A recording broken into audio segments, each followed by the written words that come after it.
It started this week when a massive quake hit Indonesia, bringing forth vivid memories of the 2004 disaster that killed 230,000 and had people literally running for high ground. This earthquake was very scary when we first saw it.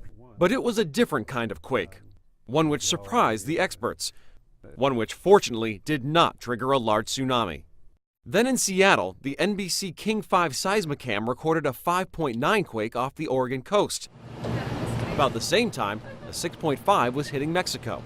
Oh, these two, the one off Oregon and the one near Mexico. The two, combined with the Indonesia quake, have many asking the question, is the Pacific Ring of Fire roaring to life? Right, and it makes us wonder, especially the Mexico and the Oregon ones that are only a minute or two apart, but it's most likely just a coincidence. But a reminder that the forces that shape the Earth are still at work, especially here on the Ring of Fire. It's only every 20 or 30 years that things really get shaken up in the Pacific Northwest. But when they do, of course, it's very serious business. I'm Eric Fisher, the Weather Channel.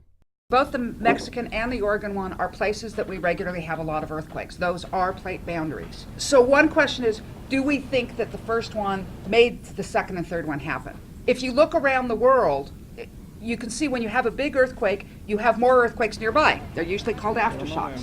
In Indonesia, we're in the middle of the Indian Ocean plate, but near the boundary with these various microplates in Indonesia. Oregon is on the boundary between the Juan de Fuca plate and the Pacific. There are two triggered earthquakes that happened in California, 2.6, that happened as the surface waves from Indonesia were traveling through here. We can see it on our records. You can't feel it because by the time you get this far away, halfway around the world from those earthquakes, all that's left is really long period shaking that takes 10 seconds to come up and 10 seconds to go down. But those really long period waves can travel efficiently around the world. And as they came through California, we see two small earthquakes happening in the middle of those waves coming through on the San Jacinto Fault.